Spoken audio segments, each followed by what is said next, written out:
हाँ तो एक बार खाइए और फिदा हो जाइए। तो आइए आइए, सोचिए मत, अपना हो खाइए और अपना मेहरिया के लिए भी ले जाइए। धीरे से गंगू बाई है रे। और ये धंधा बदल दिलस का। चल चल चल चल चल चल चल अरे साइड रह लो, काहे ऐसे छुछा करत ना रे। ये मैडम कैसे हैं अंगूर? हाँ तो सुन ला, एक कदम ताजा ताजा माल बाटे हो, नहीं ठगाए के सवाल बाटे हो। आइए आइए, बड़ी मीठा है। एक कदम ताजा ताजा माल बाटे हो, नहीं ठगाए के सवाल बाटे हो। खाली बगल से रुपया निकाला। लीजिए लीजिए, लमका है 60 का, गोलका है 40 का, आई मोरल का तो फ्रीओ में ले जा सकते हैं। ए मैडम पहले टोक के देख ली का। अरे ना हो, सुना ना, बेचतानी है अंगूर बाटे रस भरपूर, अब खोइबा त खाला। नाम बाटे दूर दूर बड़ी बानी मशहूर, अब खोइबा त खाला। ए मैडम, तो हम नहीं तीखेंगे तो कैसे जानेंगे कि तीखा है कि मीठा है? आप भी एकदम बुद्धू हैं।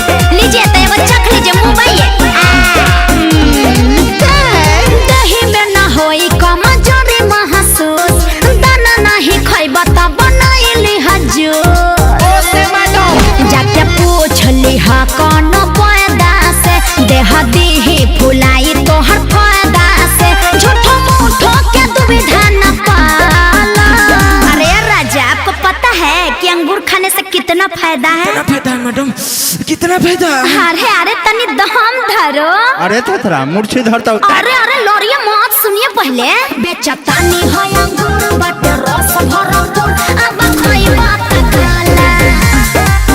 नाम बाटे दूर दूर बड़ी बानी मशहूर, अब खोइबा त खाला।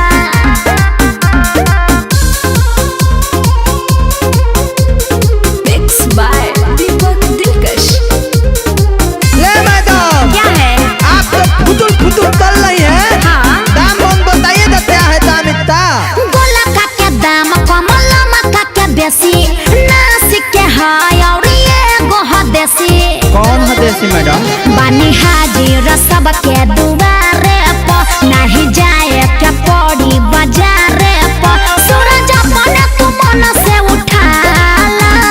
कौना में से उठाए, गोलका लेकिन लमका? अरे कौनो ले सकते हैं, लेकिन सुन लीजिए, एगो में ए विटामिन है, दूसरा में बी विटामिन है। तो हमको तो सी विटामिन चाहिए मैडम। हम तो दी चाहिए। अरे बात बेचतानी है अंगूर बाटे रस भरपूर, अब खोइबा त खाला।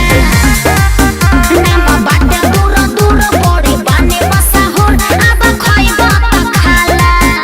ऐसा कीजिए ना मैडम, क्या मेरा बोरवा भर दीजिए। हमारा तो मथिए में दे दीजिए।